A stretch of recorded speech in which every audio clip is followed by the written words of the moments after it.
There it goes. Cool. So we are live now everywhere. Let me go ahead and do my share linkity thingy, and we'll get started. My communities know. See what they say. See what they do. Share and options to group. What are we covering? We're covering a ton of stuff. What do you want to cover first? There's in the podcast chat and Discord. You, man, I don't even know what's going on these days. I know. I just want I'm directing you. Case, I guess. That's the Supreme Court case about the free speech thing with the cheerleader. No, the only one that matters is the gun one. The gun one's gonna be big. And the gun one is gonna be no big. other rights that matter. That's true. That's very true. So I guess I don't know. It's not true in any way. But it's the only one that the government still more or less observes in some capacity, like Fourth Amendment. Well, no one cares about the Fourth Amendment, right? That's the way this works. True. Like, what's privacy? Well, privacy is an interesting question in this day and age, where all of us have like 5 listening devices within 5 feet of us. So, yes, I gave him permission. I gave Google permission to sell everything I say to the cops if they want to. You know, how informed was that permission? Like with most people, like did with people me, realize okay. With most people, probably not at all. But I knew what I was getting into. Yeah. I should not be saying this on camera. Probably could have played too late. Right. Too late, man. Yeah. I can't make this one go down the memory hole. It's on a live feed. How hard that'd be to edit. You fucked up. Teachers warned me about this. Yeah. Did they? Yeah. Did they? It makes for an interesting thought about, like, you think about the Fourth Amendment was written back in the day where privacy mattered. Like, information was actually pretty hard to come by, and if people had it, it really could be used against you. And there's a lot of stuff that really, I think, could adversely affect you. Whereas now, we're being forced to live in a more open way, but that kind of neutralizes a lot of the effects of like blackmail or even just, I don't know, let's say 100 years ago, it would be a problem being gay, for instance. Right. You need to keep that secret. You could have, career issues or legal or social issues with it. Even now, like, let's say you're like a teacher who's wearing like bikini pictures and then the school sees that you lose your job. Like, there's elements of that are expanding, but I think we're going to get to this point where everyone's just like, look, like our whole lives are on camera. Like, nobody gives a shit anymore. Like, no, you just can't, like, you can't function like that. Either you can have privacy or you can't, but you can't have the, like, either or. I mean, if you put it out in public, I feel like you're just shot. Like, what is it? Like, if someone sees like surveillance cameras, like the cops put them up on the street, it's like, that's a public road. They're not spying. I mean, even if they look in your window, if you have whatever you have out displayed to the public is like, it's kind of fair game. Yeah. But I had a different point I was going to make. I forget where I was going with that. I mean, that was a good point, though, so it doesn't matter. No, absolutely. Was there even a point? I think I just like said some things and then forgot where I was going. This is why you don't smoke pot before you can join. All right. Speaking of guns, so the thing where guys are like, "Oh, I don't have any guns. They fell off my boat during my fishing accident." And that's how like their thing or to get around it. Like now, it's just like, yeah, I got guns. Like there's no point in hiding because they're going to look at your credit card receipts. They're going to see that you buy ammo, you buy hearing protection, you buy all cleaning supplies. Like they just know. Like the people who do the marketing that try and sell you like goofy T-shirts are the same people who are trying to sell you like gun accessories. Like everybody knows what you own. And there's no point in hiding anymore. So people are just going to be more out and open about it because why hide? You really can't. Companies, with access to that data, they're more than happy to turn it over, especially after like a shooting. Remember that woman who shot up Google employees? Right. Weren't they just right away like folding? They're like, yeah, we'll give you everything, government. If I'm not mistaken, I'm pretty sure they just started turning over stuff. And I mean, they're just not. It's whatever. I mean, they come from a different culture. They see them differently. So it's not like a bad on them type of thing. True. But I mean, if you're a gun guy, you're certainly not secure in your privacy. It's not even privacy anymore. It's like you gave it all to the advertisers. But we all have. So I think it's going to affect how we live because there's no way to live off the grid unless you truly go off the grid. And most people are not willing to do that. You just got to glitch them out. I get all these ads from things that don't have anything to do with me. Yeah. I don't get ads. So I'm sure you all are a bunch of noobs. How do you not get ads anymore? Because I just started getting them and I can't stop them now. Okay. So I get some ads, but it's only for things like the dodo or like some random comedian guy. I was like, the only ones I get. At some point, Facebook allowed people to go through and say things that aren't relevant to you, and so I just went through and everything it had on me, I was like, this is all not true. And ever since then, no ads really. So Plus news reports every once in a while. That's about it. That North Korean VPN you're using. Oh yeah, of course. I mean, the VPN helps me trade my Doge, so I have to have it.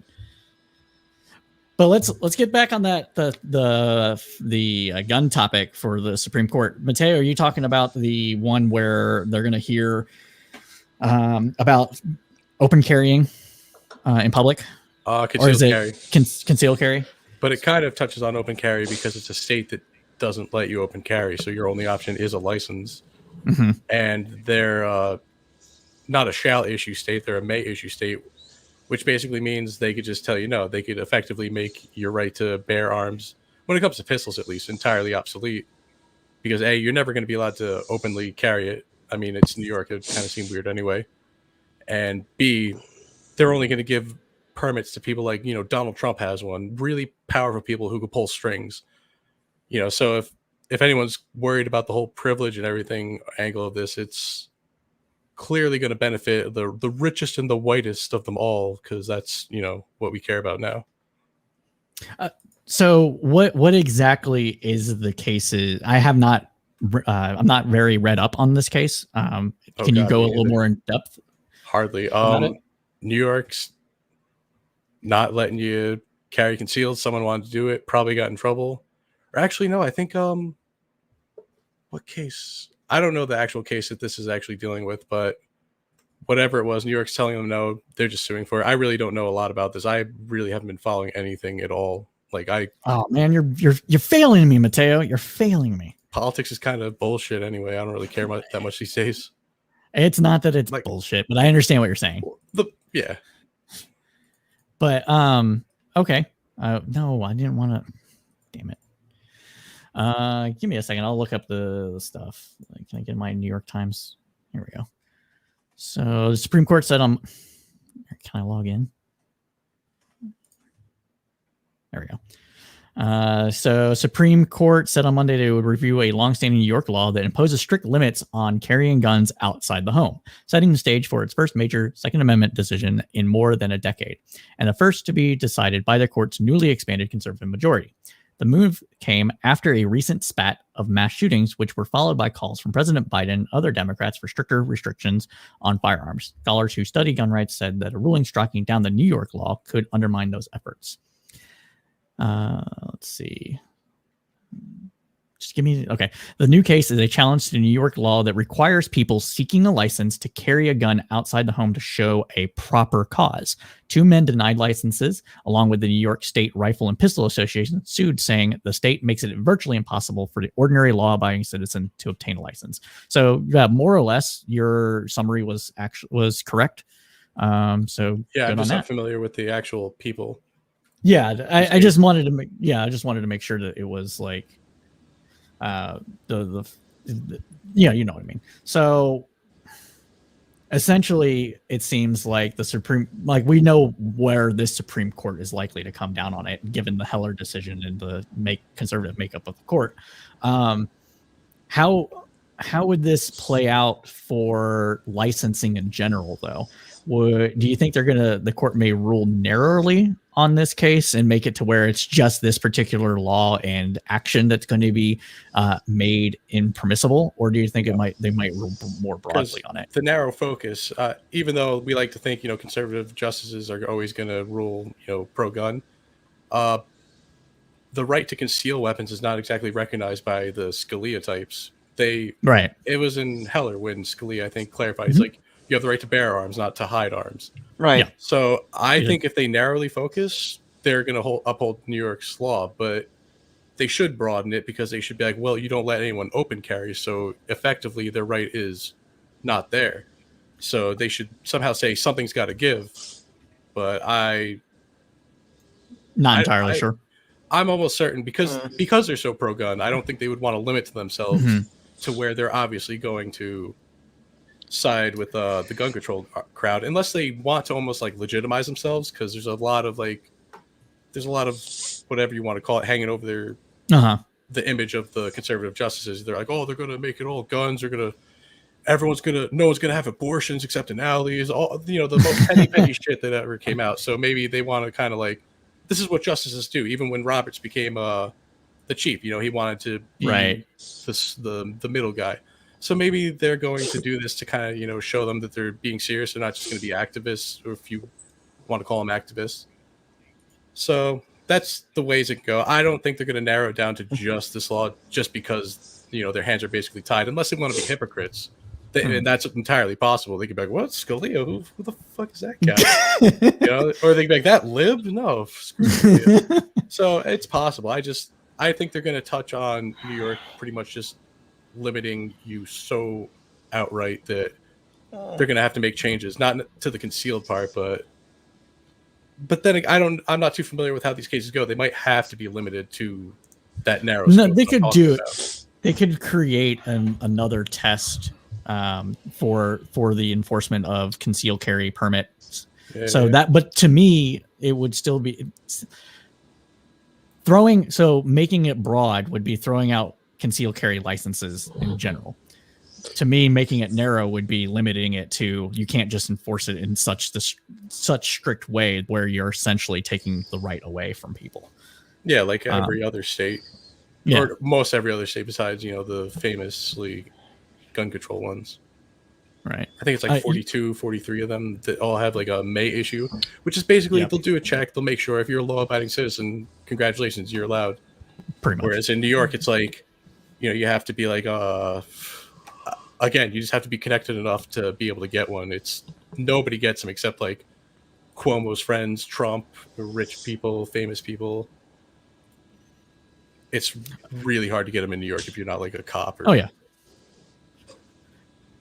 University Discourse, do you have comments about this? You kind of seem like you might want. I avoid the whole gun thing like a plague. Oh, okay. Somebody asked me to review their bad debate about it. Oh. And wanted a constitutional interpretation, I guess. Huh. And seems to be a misunderstanding over the use of the word infringe. And then it's Scalia, keep and bear for the purpose of. Mm-hmm. So in all things, that language has to be considered, and there really isn't anything else to say. But they're going to keep talking, Of course. There's like a bunch of people running around with guns in New York City. That makes all the sense in the world. But Art, you got anything you want to comment about this topic? Well, okay. I always had an issue with the idea that bearing means that you had to be keeping it out presently, like a ship can bear a cargo. It doesn't mean it's sitting on the deck. I mean, you can put it under the deck. I mean, bearing just means to carry something. So you can carry a gun. That's the idea of, you could keep it, as in keep it in your house, or bear it, as in to have it on your person. This idea that it would have to be on some kind of hip holster or strewn across your back, I guess. I mean, but the idea that you couldn't just keep it in your pocket, I don't think that that's something that the founders would have necessarily considered. Not that we need to, go crazy trying to, appease their every, perceived, intent, but just the way that they use language, it doesn't really seem like that's a thing. It's just something that we interpreted because we're just trying to find ways to, restrict something that's probably a little out of hand. So, I mean, that's fair. All right. I think we covered this topic pretty sufficiently. We have another Supreme Court case that talks about the First Amendment that I think we should cover. For those that might not be aware, a teenage girl, what was that? A teenage girl back a few years ago, 4 years ago, had gotten really frustrated with a week that she was having. She got denied being let onto the varsity cheerleading squad, as well as getting the softball position that she wanted. And what she did, like many people do, is went online and vented on Snapchat. Cursed a lot, threw up the middle fingers, and was like, fuck this place, right? And so the school suspended her from the cheerleading squad, as well as did other reprimanding of her stance. And this is a public school that receives public tax dollars. And so her father and her sued the school under First Amendment grounds. What are y'all's thoughts about this case and what it might have when it comes to First Amendment issues for children and students at public schools? Kids have limited rights. I mean, they don't have Second Amendment rights. You know, we understand that they don't vote. Like they don't, It can't be conscripted. Like it's understood under American law that, you know, you have certain degrees of rights that, you know, change once you hit certain age statuses. And that's sorry, just to clarify, this happened on Snapchat on the weekend outside of school grounds. I don't know if that changes your opinion. Well, yeah. And again, this gets back to what I was saying earlier about how, you know, our lives are so open now that we really can't do anything without it affecting, you know, our work or school or whatnot. But, you know, the courts have routinely found that schools can control what kids say or punish them for it or have discipline for it. As far as where it happened, you know, the internet's made the world smaller. So, you know, everything happens in the same place now. That was essentially the argument that the state, the defendant, the state took on that position, was that in order to properly do things that we expect schools to do, such as anti-bullying campaigns and the like, schools have to be able to punish students even for actions that don't take place on school grounds. Now, whether or not that's right, you know, that's probably a different argument. But as far as whether or not it's legal, I mean, up until now, the courts seem to have ruled pretty strongly in that direction that you basically have a spectrum of rights that expands once you hit adulthood, but it is actually fairly narrowed when you're a child. Yeah. Schools have a special status, even campuses, but they dismissed her from the cheerleading team. They didn't let her in. Then she went off on a rant on Snapchat. And the school suspended her? Yes. Yep. Yeah. She doesn't represent the school. She only represented the cheerleading team, and since she's not a member of the cheerleading team, she's not under obligation to conduct herself as such. So actually, this school can play off premise, but they have no grounds. So she was suspended from the junior varsity cheerleading squad for her actions. That they can do because she represents the varsity squad. She signed an agreement not to do that. So that's what they got her on. But just have a school say, I don't like what you did on Snapchat, you're out. No, they can't do that. I think that's fair. I disagree with what they did, but at the same time, I think they have every right to do it. Like, they shouldn't do it, obviously, because that's just petty and stupid. But like we were saying, if the child have these limited rights, the children have these limited rights, you know, the point is that, yeah, even off campus, you can be touched by them because your rights, like, you just don't really have them. You're a kid. It would be like arguing Kyle Rittenhouse shouldn't be in trouble for being under age and carrying a gun. Just sorry, the age is there. We did that for a reason. Yeah. I think that's a fair point. It's a very fair point. She's going to be pissed off for a very long time. She's probably going to grow up to be a comedian. I mean, it's fucked up. I would never do that to the kids. It's insane that they would even like do that. But at the same time, it's unfortunately that kind of that kind of early. I agree, Universal. That kind of early trauma that just leads you to a career in comedy. Absolutely. What else are you going to do? They took everything else away.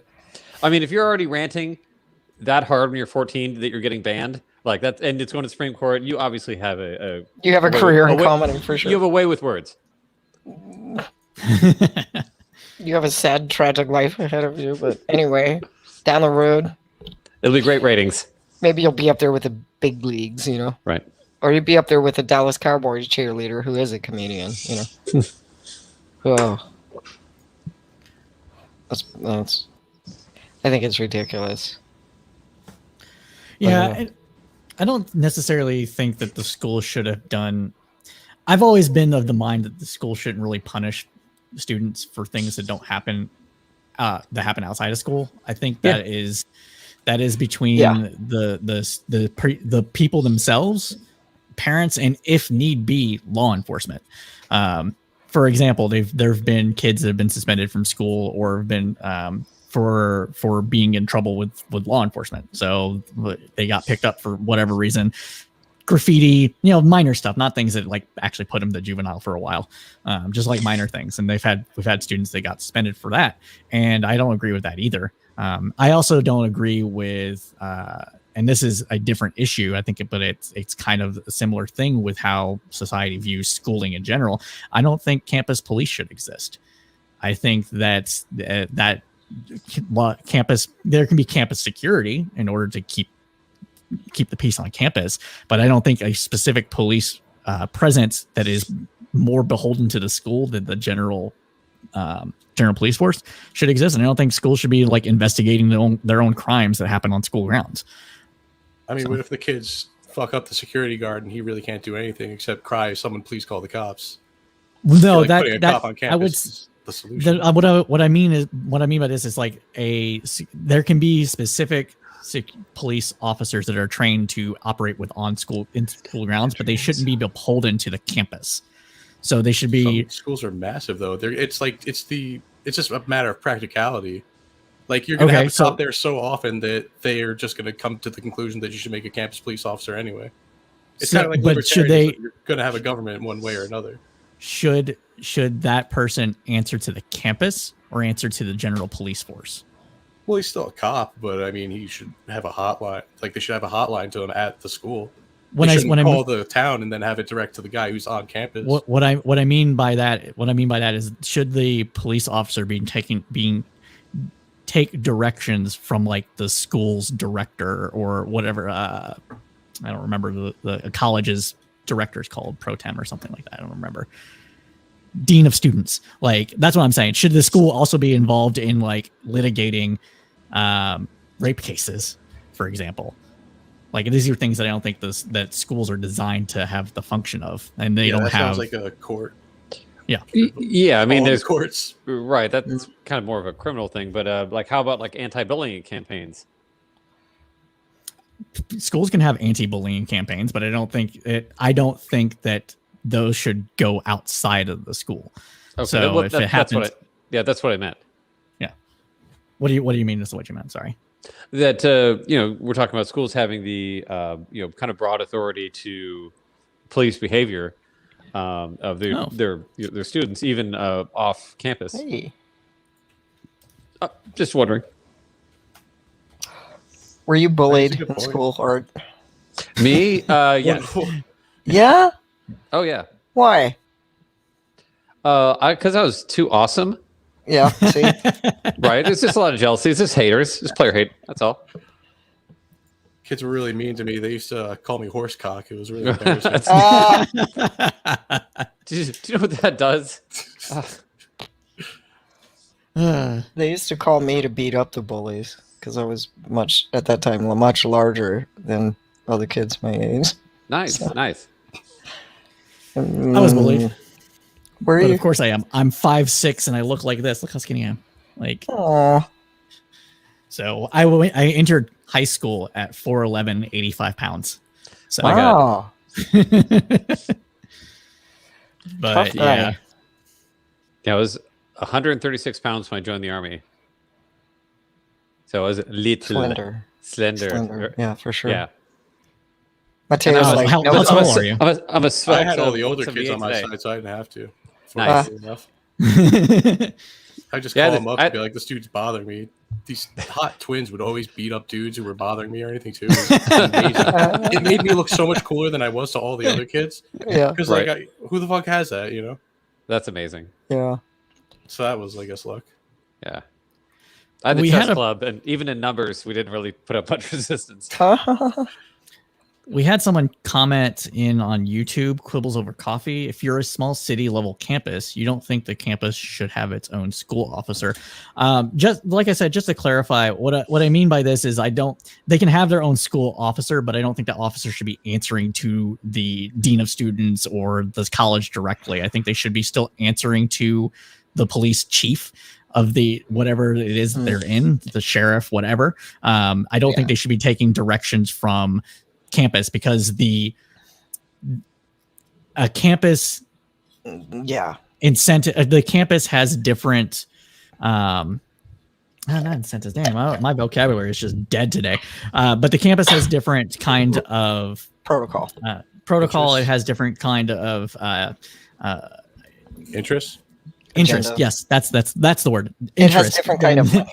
Then the general populace or the government or the state, city, town, whatever, and their interest is to generally please their students, or keep their reputation intact. So that could be things like sweeping stuff under the rug, or Like making it blow up if the winds, the tide shift. So that's what I'm saying. I think that it should be answering to government, not to a quasi public institution that has different interests than society at large. I feel like you're not going to be as supportive of Amazon Police as you might be when they come out. Probably. Wait, why would I be supportive of Amazon Police? Do you think it's because they'll be answer? Why wouldn't you be? They'll be efficient, low price alternative to modern policing, and you can deliver them by drone.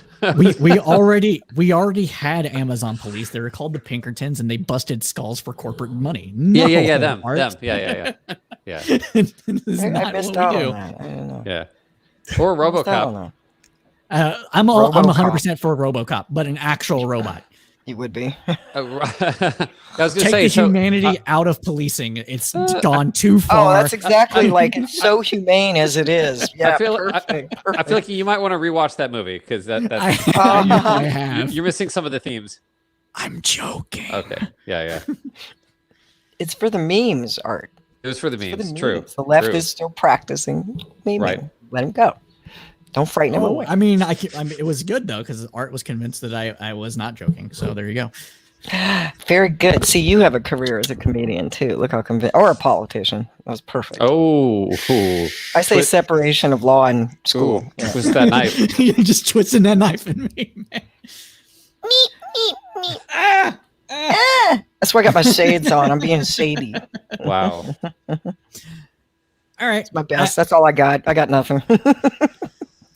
I think we covered this topic pretty decently about the whole First Amendment, schools, and everything like that. Let me go ahead and write this. Did I read the right links for the news? Because I have a whole bunch of other stuff that's not on here.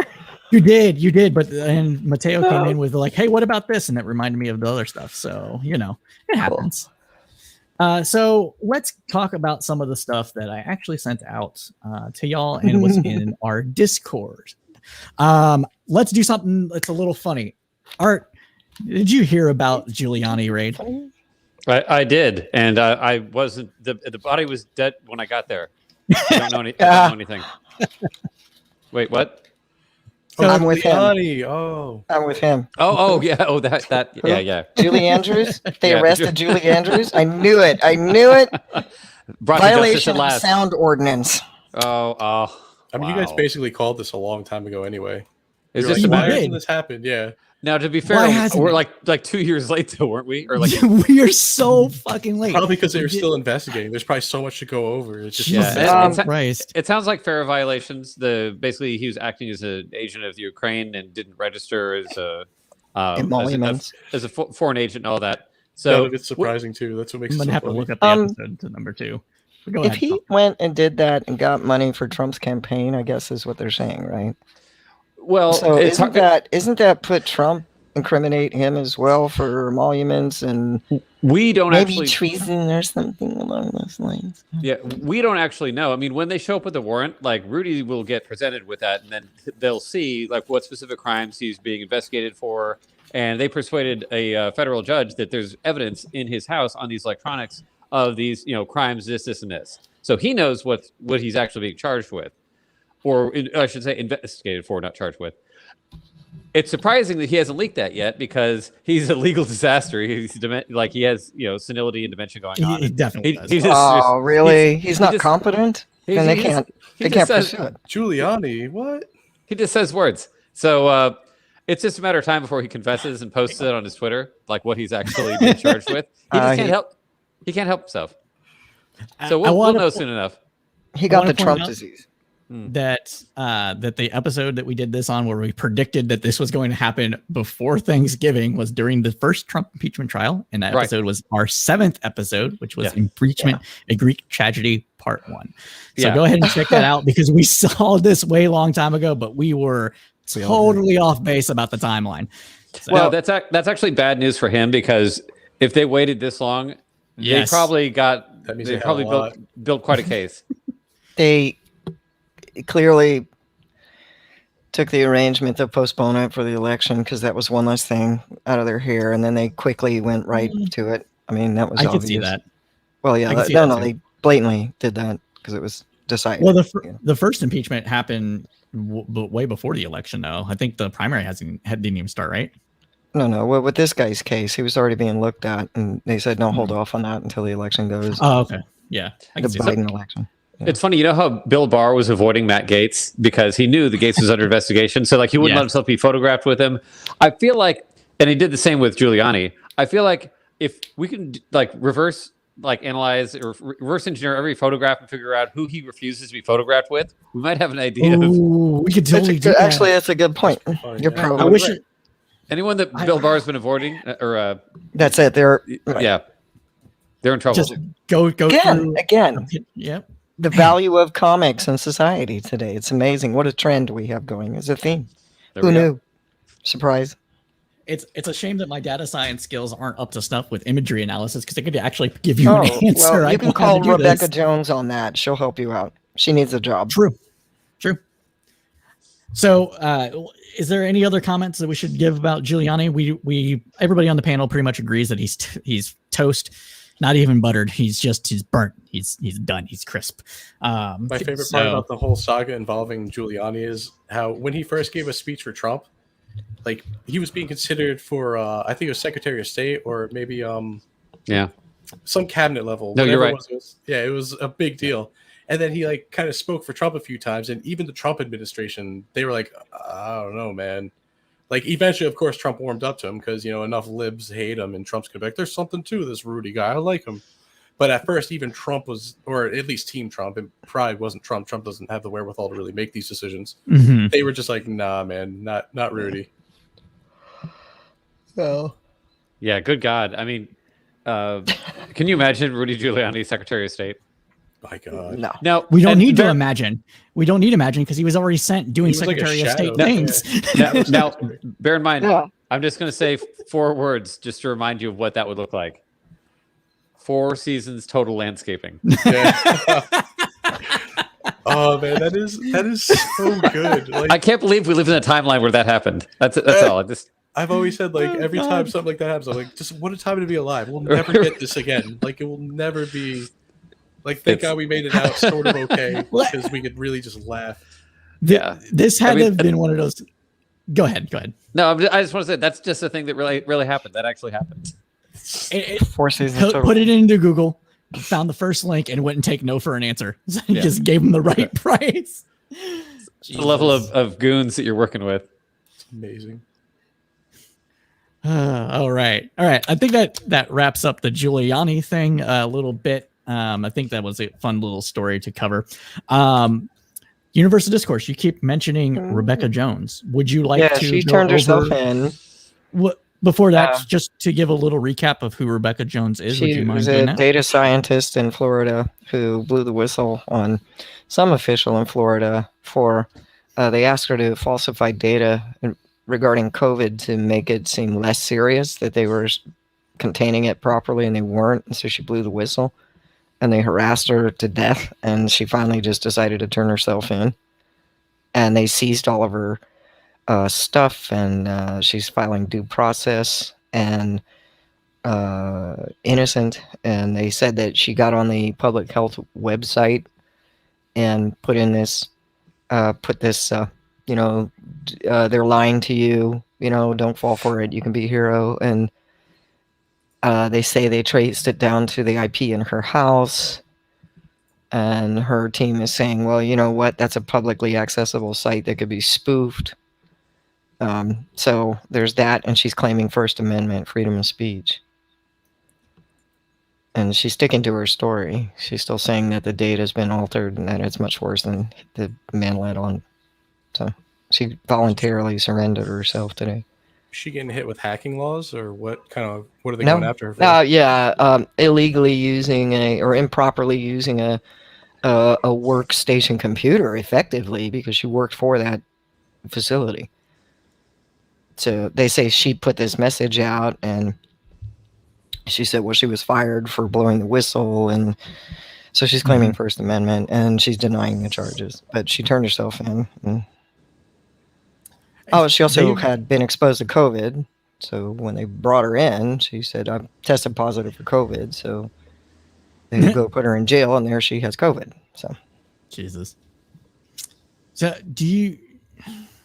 So with this particular case, there's been like DeSantis has of course like denied that they asked her to fudge the numbers, and they're trying to say that it was a misunderstanding about something. I don't recall the exact details of that off the top of my head because this actually was going on for like at least 8 months. She misunderstood the instructions. That's what. That's what they're trying to say, and so they're accusing her, like Universal Discourse said, of improper use of government data and systems, altering it, to fit her narrative rather than theirs. So Florida. Typically, people think it's a shit show when it comes to its government. What does this say? What does this say about DeSantis and maybe Republican governors, the new crop of Republican governors, and whistleblowers in general? What were her instructions? Exactly.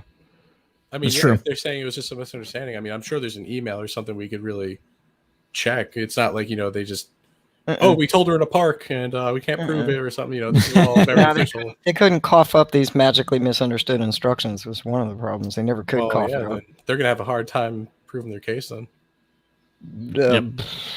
Or they should. It sounds like it's. They say they have it traced to her IP, so they confiscated her computer and other things. And she said that was a violation of Fifth Amendment, and she hit him with everything, due process, everything. First and Fifth Amendment. Good. Let's see what happens. I'd like to see a new First and Fifth Amendment case because they're going to take it to the Supreme Court.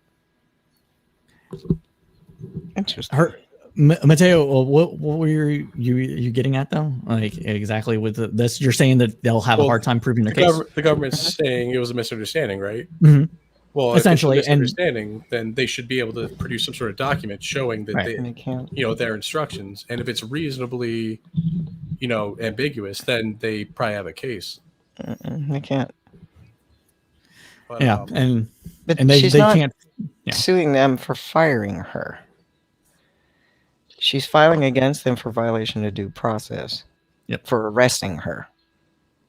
I mean, if on these false claims, is what she says. Access government computers, without authorization. She has access to them. That's what they gave her access, but just because you have access doesn't mean you have free reign. There's Snowden had access to what he did.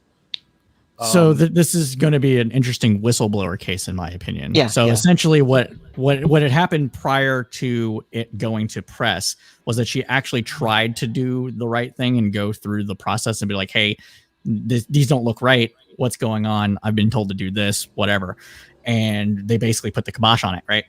and so after that, she ended up going to the press and saying, "Hey, numbers are wrong. Here's what we're looking at. This is what they're telling me to do."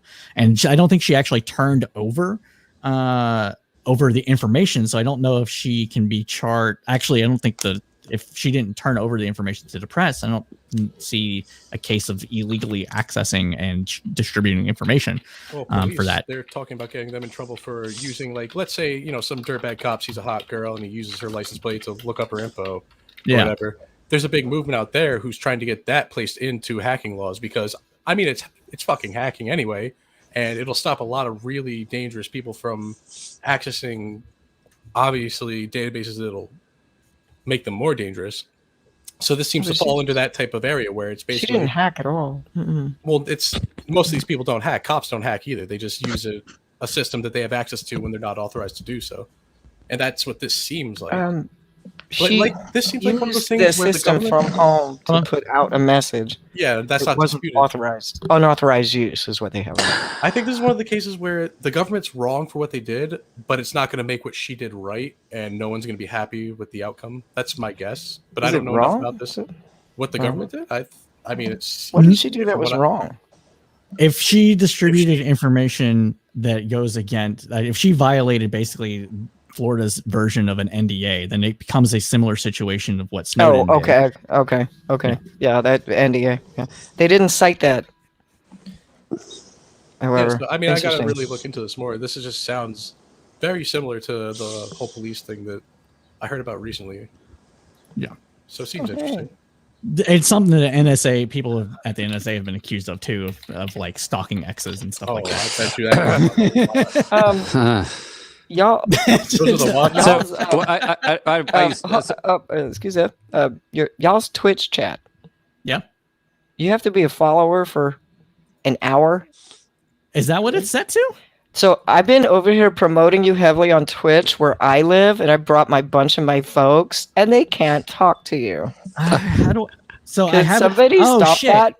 I got it. It's oppression of freedom of speech. I didn't know. I honestly didn't know it was set to that. I put it on followers only chat for like a while ago, and it's been. I think it's been corrected now. Take off the time thing and mod me, and I'll handle it. And there we go. Yeah. Let her handle it. Go ahead and mod me, and I'll man the station at the home front. Is it ! mod? It's /mod, /mod. It looks like that. Got it. Mod. And then universal discourse. Let me hold up the fort. Huzzah! My people are in. Too late now, suckers. I am so sorry. I had no idea I had it set to an hour. I thought that I had it set to just followers only to encourage people to follow the chat. And here I went and promoted. Can you mod? Do I have my green sword? I don't know. No. Yes. Don't have a green sword yet. No, it shows up on my end. Yeah, I got it. I got the sword. I'm in. Now, good. Now I'm important. I'm important. So I'm impotent either way. Wow. And so many. Art was saying something about. Go for it, Art. Oh yeah. Okay. So back in the day, we got a briefing. So I used to work in Ops 1, and the NSA lawyer comes in, and he goes, so I'm going to talk to you about something. I want you guys all to understand that I've worked on 10 cases in the last 2 years, and every one of them had one word in common. That word in common, girlfriend! Girlfriend, yes. Yeah. So basically, to go down that line, yes, people with that kind of access make stupid mistakes. And by people, I mean men. Yep. Oh, pretty much people, just men. I mean men. It's predominantly that stalking is predominantly a guy thing. Oh no, I take that back. That's not true. That's not true. Yeah, I was about to say, man. But the really illegal kind that ends in like violence probably is men. Yes. Right. Yes, I think that type back in that era, it was a little bit different as far as who had access to what. But yeah, I guess stalking can be anybody. But that kind of stalking is more of like a obsessive guy thing. I think. I don't know. Maybe I'm wrong. Maybe that's not true. No, I can't say for... What? No, it was a tasteless joke about the dude who tried shooting Reagan. He was like obsessed with Jodie. Oh, wow. Yeah. Wait, I mean, you're not even at all. That's a great joke though. I think this case is going to be one that I think everyone should watch. So we will have updates for this on our news roundups as they come. It'll be a case that I am going to be paying attention to because it has implications both for the First, Fifth, and whistleblower cases. First Amendment, Fifth Amendment, and whistleblower cases. So this is something that everybody should totally watch. It will get to the Supreme Court. No question about that, because lawyers are going to be salivating over this case. Oh yeah, both from the right and from the left of this. That's why First Amendment. Did she put something in public?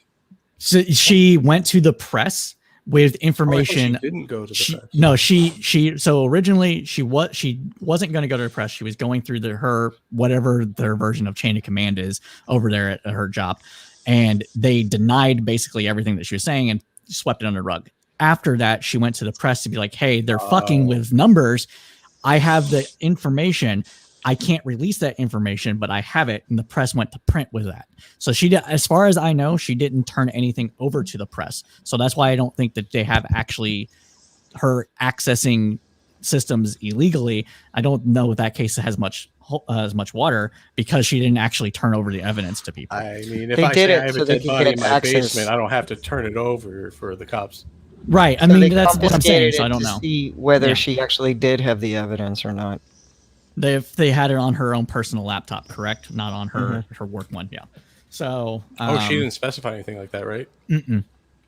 Yeah, this could be. Yeah, if there's no evidence that it was on her personal stuff, they could be first and fifth. Yeah. Yep, first, fifth, and whistleblower. Fourth as well. Fourth too.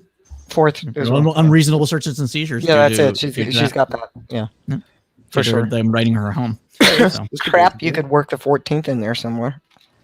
Right. So please, everybody, pay attention to this case. It's going to be very important. You heard it here. First, as far as breaking news. Your journalist is on the job. Scoopy as far as the Twitch community is considered. Scoopy Yudi. I'm your press delegate. All right. Go ahead, Art. Trick with contracts, even NDAs, is that for a contract you have to have 4 elements, which are, if I can remember them off the top of my head, mutual consent, compensation, competent parties, and the last one, which is lawful object. So you can't have a contract to do something or a binding contract that's something that is actually illegal. True. So, if she were revealing a crime, then the NDA wouldn't be binding, or at least it wouldn't be actionable. Unfortunately, the state concealing information or manipulating it might be legal. So depending on what exactly was going on. So that's just a really fucked up situation where, unfortunately, Florida is basically a, corrupt banana republic and, run by a tin pot dictator. So I don't know. I got nothing. Falsifying data is a crime, especially if it's of a government maintained website or portal. And she should probably work that argument. Or I imagine her lawyers are. Yeah, it's illegal. Yeah. But she didn't falsify data. No, I'm not saying she did. No. But the company, she claims her reporting center did. Yeah. And revealing that, if that was in fact a crime, then she couldn't be held liable because her NDA would not have lawful object. Because that's what'll break an NDA. You can be under an NDA until one of you breaks the law, and then it's over. Yeah. No. I have to work under NDA, so yeah, that's exactly what happens. Yeah, like if you strangle Mateo with piano wire, and I'm sitting here with my NDA, I'd be like, that might break our NDA. I don't know. Right, could break the NDA. So do I get my commission anyway for that grant I wrote you last year? I'm just asking for a friend, because I'm going to need help. It's the Hannibal method of incriminating a colleague. Right. Stop talking. That's the cure for whistleblowing, I guess. Right. Oh my God. Wow. Get a psychiatrist that used to be in the X-Files to jam her fist down your throat and rip your tongue out by the root, and no problem, solved. Wow. Well, this took quite a turn. This did. This did he? He ate his own words. Ha ha. Funny. God. Wow. So gross. Oh, it's so gross. So if this is your first time joining the News Roundup, we like to do a little thing on the News Roundup called News of the Weird, where we cover a topic that is strange and generally wholesome, but sometimes it can get pretty dark. So on today's episode, we would like to share with you this story. A California man that is walking from LA to San Francisco in a bear suit for charity. Aww. So a California man is giving Forrest Gump a run for his money. Walking up the Golden State is in a 400-mile trek from Los Angeles to San Francisco. The mission is made even more unique because he's wearing a teddy bear suit and has already raised over $11,000 for an undetermined charity with the quest. Jesse LaRousse I can't pronounce stuff. Set out from downtown LA on April 12th on a whim, with sights set to reaching the Golden Gate Bridge in San Francisco, KNTV News reports. The 33-year-old Aligino created the animated-like character he's named Bear Son about 5 years ago and decided it was high time to do a trip. And here is said, trying to that image. So Chat says that costume must be unbearable. Let me throw that up there. Good comment, Death. Of course, because I mean it's death of certainty says, of course, because it's hot. But I thought that this was a fun little story, and I want to know, like, is this where charity's going to now? Yep, I'm going to do this. I'm doing this. I'm talking with people now to sponsor my nationwide walk, and we're going to do the same thing. Yeah. What are you gonna? What's gonna be your mascot? It's called Walkie Talkie. Walkie Talkie. Are you gonna dress up as a walkie talkie? Yeah, I'm just gonna. Well, we've got a couple causes, but I'm gonna have something from the furry community as well. We're just gonna talk about everything that sucks all the way around the country. Gotcha. I'm gonna stream it from GoPro. Interesting. Okay. That's the plan. Yeah, but with this, what do you think this says about, I don't know, America or anything like that? It's a fun little story. It's a little charity walk. It's kind of cute. He's trying to make things more bearable for us, because if he's got to suffer, he's doing the suffering for us. So it's Jesus Bear. It's perfect. Jesus Bear. Death of Certainty actually has a pretty interesting comment. It is weird to me how people require others to do odd things before they'll donate. I get it to an extent. It raises awareness, but it's just weird to me. Like, hey, I'll donate charity, but only if you get a pie to the face or some perform for me clown. Perform for me clown. Right. So yeah, I think that's actually fairly accurate now. We had the ice bucket challenge, right? Where everybody kind of just like passed the buck until somebody donated a huge check or even did it for a huge check. There was, there's been all sorts of those kind of things. And of course there's always been like the fun run walks kind of thing. I'll donate to you if you walk like 50 miles or something. Like, right. Why not just donate? Why do we have to have these kind of charity events in order to get people to donate money? It's because, without the press surrounding such a thing, they really don't know that there's something out there. It's a direct guerrilla marketing way of grabbing attention toward we have a need or a cause. And it's cute. It's also a social event. You can come walk with somebody or come take pictures with the bear, or it's probably going to be good for his own business, which makes him a benefactor down the road. And no, it's cute. It makes people feel good. And it's very hard to get attention. People are saturated. So you have to do something.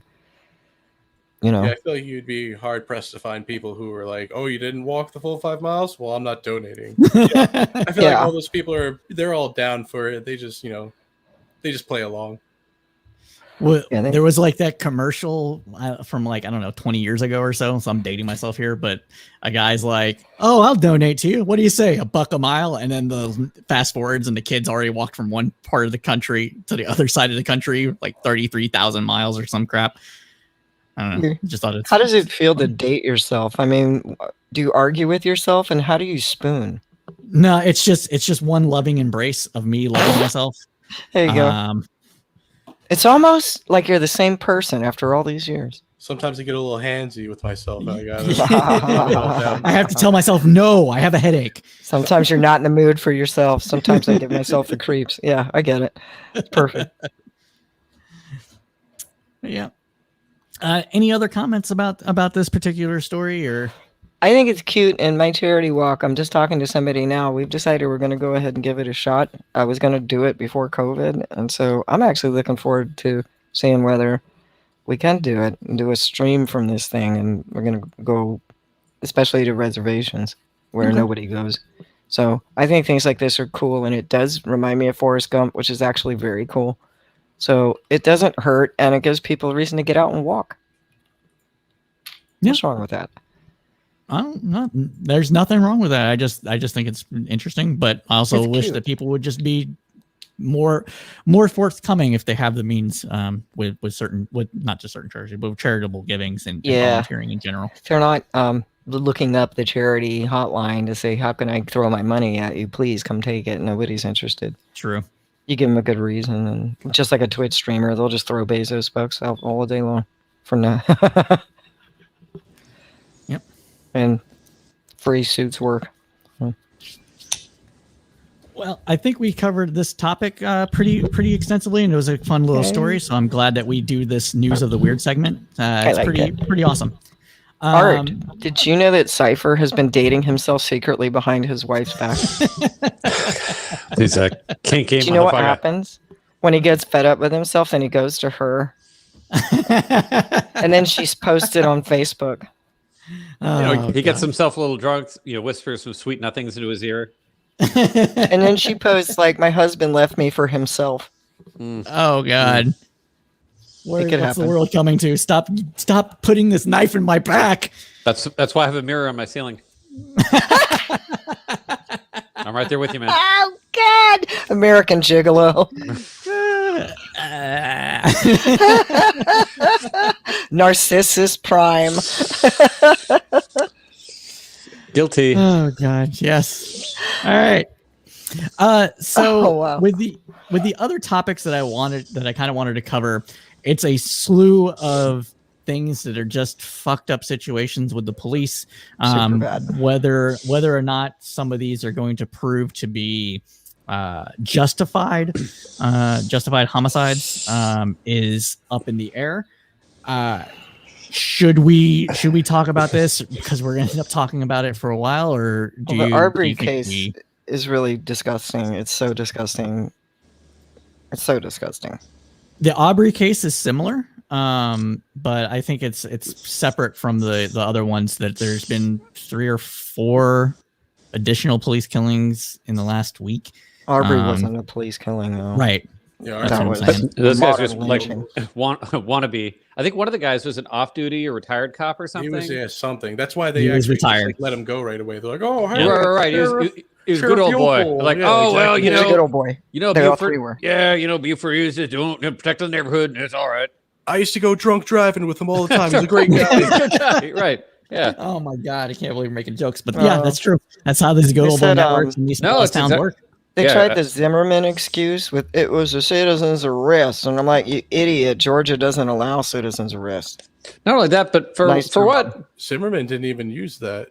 He just said. Yeah, he claimed that he was making citizens arrest in self-defense. Basically, it was burglary. He said. Well, these guys tried the same thing. Yeah, he was doing the whole neighborhood watch thing, and while from evidence that we have didn't show that he actually cut off the teen at any point, Trayvon, he did get within distance of there being a confrontation. So it's a similar situation of trying to do a citizen police action, unless Trayvon was the one who came after him. That's what we don't know. So we don't know what this one we know. They went after him. Right. But what I'm saying is this right. No, Zimmerman himself said that he was following him because the 911 dispatcher. He got completely burned. What? It was on the 911 tape. The guy runs away. He's like, "Oh God, he got away," and then he hangs up. Yeah. That's what I'm saying. Think about he was Zimmerman pursuing. Was super fat at the time too. Trayvon was a regular kid. Yeah, so right. There's no. My point was that he was pursuing him to do a similar action. We don't know what caused the direct confrontation, but it was a similar situation. In this one with Arbery, we know they went after him. They went after him with a fucking truck and guns. Oh yeah, they bumped him on the side of the road. Everybody that was saying that was a hammer that was dropped or something. It turned out it was it was just a weird thing with the camera or something like that. Yeah, like a selfie stick. I don't know what it was. But I mean, the camera gave the illusion of him having dropped something while he was running. I think is what I mean. It's just a weird thing because it was they thought he had perhaps trespassed on a construction site or something, and it's but it was a construction site where there's not much to burglar, and I mean, if he was stealing lumber, he'd obviously be carrying it. So what are you even accusing this guy of? other than it's really just trespassing. Also, he was in jogging pants and unarmed, and they shot him anyway. So it's one of the most blatant. Let's make the KKK great again moves ever. Yeah, I mean, there's a certain mindset of people that just feel entitled to, to just roll up on people and just assume this kind of authority that, for some reason, they just think they have, and you're just like, look, you're just some other asshole citizen. Like, if you have a problem, like, call the cops, let somebody else handle it. Like, this weird like vigilante vibe of like needing to defend your neighborhood against like the horrors of trespassing. Like, no, it's indisputable. Even in the case files, they recognize it fully as completely race based. It had nothing to do with anything but race. No, we get that. That's of course part of the mentality. So that attitude of I'm defending my homestead is not the same as let's pretend we're back in the glory days of lynching. They explicitly went after him for his race, like they said. Yes, that's exactly what they have officially declared now. There's no question. The reason that we're talking about this case, I mean, it's over. Yeah, they're in Georgia. No around that. It doesn't matter. That'll go federal if they. Well, didn't it go federal? Time out. So the reason why we're bringing up this discussion about Aubrey, the Aubrey shooting again, is because the 3 individuals in question have been officially charged by the U.S. Justice Department with civil rights violation. So they have made it a racially based case. They think that they have enough evidence to charge him and successfully convict him. Them of committing basically a hate crime. So to kind of pull it back a little bit and go over the facts just a bit, since we were kind of a little bit all over the place with the case. Aubrey was out jogging. He stopped by a construction site of some sort. A neighborhood a person was doing some construction, building some property, looked around, and then left. They used that as justification to go after him. They followed him for several blocks. And in the video, you can see one truck swerve in front of him while he's trying to just run. And so right there, you have, unlawful detainment, basically. And the other in that truck that you can see this video, he's like filming it on his cell phone while he's doing this. She's like, oh yeah, we got him good, guys. Right. And you can hear him cock his gun. Like he pulls the hammer back on his pistol, and steps out. And that's when you see Aubrey make a valiant effort, sadly unsuccessfully, to defend himself. And you can't see the whole thing, but clearly if somebody swerves at you and they have guns, they swerve to cut you off, you're going to fight to defend yourself. That's what happened in this case, right? Well, they hit him they hit him, but they bumped him. They bumped him with their car. They almost ran him off the road and then swerved in front of him, cutting off his path to escape. That's and behind him. So they had the car in front of him, the truck in front of him. They had the truck behind him, and so he defended himself like anybody would honestly do, right? Like in that situation.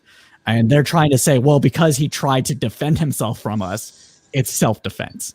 No, bro. Yeah, which is such self-defense when you're the aggressor. Yeah. So there is no citizen's arrest in Georgia. Even without the citizen's arrest thing, like if you're trying to claim self-defense, you can't be the aggressor whatsoever. And if you're unlawfully detaining a person with guns and hitting them with your car, they have a right to defend themselves. You're the aggressor in this situation. You've broken the law. I'm pretty sure the guy was fleeing. He wasn't even the aggressor in any way. Yeah, he was just running. Yeah, you can't chase someone down until they're backed in the corner and be like, "Oh, you attacked me." Well, I didn't know what else to do. He was out jogging, so he was jogging in the first place. So he looked around, continued to jog, and here they came after him. Yep. But to officially claim they were making a citizen's arrest is like, you got to be kidding me. Yeah, it's so they've done nothing but break the law because they're racist and they want to bring back the glory days of the KKK because that's what the KKK would do. Pen you in that way, for one, bump you off into a ditch. That's their tactic. They practice that. Trust me. So let's just end that. Georgia looking bad. Art, you wanted to break in with something. Yes. So this is just breaking bombshell letter. Gates paid for sex with minor. Wingman says a confession letter written. A confession letter written by Joel Greenberg in the final months of the Trump presidency claims that he and close associate Representative Matt Gaetz paid for sex with multiple women, as well as a girl who was 17 at the time. Quote, on more than one occasion, this individual was involved in sexual activities with several of the other girls, the congressman from Florida's 1st District, and myself, Greenberg wrote in reference to the 17-year-old. From time to time, gas money or gifts, rent, or partial tuition payments were made to several of these girls, including the individual who was not yet 18. I did see these acts occur firsthand and the Venmo transactions, which were made to these girls on behalf of the congressman. What do the girls have to say? Let's see. I mean, this Greenberg guy, I don't know if you've been following who he is, but he was no. I have no F's to give about such a fool. He's fucked. Yeah, Gates is many fucked. times, and evidently he paid for it. So I guess he got what he wanted. Right? He was making fake IDs. Yep. Typical. And he was making it for the girls. Yeah. That's what led them to Gates. That's why it made Gates from Greenberg. Yeah, this was such bullshit. It's like this isn't just like some blank slate where they're like Gates did this, go after him. It was like no, they investigated the guy and found Gates. They stumbled upon Gates. Yeah, Gates was rolling with this guy. Greenberg is the one who had the access to the fake or the IDs. So they would that whole thing. Gates is so shot. But he got rolled up with this guy who, as part of his confession, which I'm sure he's getting a reduced sentence for. Of course. And Gates, statutory, and all these things, regardless of if you didn't know or not, it's still illegal. So that's not going to be a defense. He's right. Tucker Carlson interview was the best. Oh my God. We went to an interview, you and me, Tucker. You remember? Tucker Carlson's like, what? Whoa, stop. Oh my God! Again, I can't believe we're in the timeline this good. I have no recollection of what you're talking about, or even why you're telling me these things. I don't even know. that was Tucker's whole thing. He's like, I don't recall at all, and that the person you're trying to compare me to, she was mentally unstable, and so that was a whole different situation. Yeah. In fact, I feel sorry for that woman. Like basically what he said. So yeah, Gates is royally fucked. And it couldn't happen to a better person. Also, and you notice that Gates has not been back on Fox News ever since that. Apparently, Carlson was like white hot angry after that, just livid. He's been deplatformed. He's been canceled. He has been silenced. Yeah. Well, maybe Tony Lahren. He has the right to remain silent. That's the only legal thing he's done in the last 5 years. I love the legal analysts on Twitter, like I don't know, like Legal Eagles, some of these other guys who are like just roasting him for just going on Twitter. It's like, oh my God, what are you doing? Stop talking! Stop talking! He can't help himself. No, he can't. He's talked his way out of and into everything he's ever been in. So what was this whole extortion thing he had going on? He's like, there was wires. Like, what? So that apparently is probably true. Now, I don't know if the people it probably is. It's not going to change the fact that he kind of make that happen is a way to create smoke screens almost. Like I feel like he's got something to do with that happening even. So like, I there's think no real extortion going on. Yeah. Well, you can't extort somebody who's innocent. That's true. Oh, he's a sovereign citizen, is he? Okay. He's on somebody's watch list anyway. Yeah. No, but I mean, like, if they say, hey, like, Art, you need to give me $1 million or else I'm going to rat you out for stealing all the gold in Fort Knox. I'd be like, okay, I'm not going to give you any money because I didn't do that. You can't have no evidence of that. Like, you can't extort me for that. I didn't do it. Like, it's not all a thing. Your personal pictures are locked in a Bitcoin locker. Give me 500 Bitcoins or else they'll be exposed to the world. Cool, bro. Yeah, cool, bro. Yeah, I don't know. Like, it's just dumb. Like, by saying that you're getting blackmailed, you're admitting that you did something blackmailable. It's part of the equation. Well, if he's saying sovereign citizen, I mean, this other one, the Wolverine Watchers and the Creation Movement, they're also part of the crackdown on extremist groups with your Barry Croft news. I'm sorry. Are you going to a different topic? I'm sorry. Your Barry Croft news or Gretchen Whitman being kidnapped. Oh, okay. Right. Yes. So those guys are part of something called, I think it's Creationist Movement. All right. So they're way out there and way on the radar. And it sounds like Gates if you're saying sovereign citizen, this is part of the crackdown on extremism. Oh, I don't know if Greenberg was a sovereign citizen or how that all started. So I don't know if he says he does. If he says he is, then that's it was only a matter of time because they've launched their new initiative. Yeah, so the two might be related. I don't know.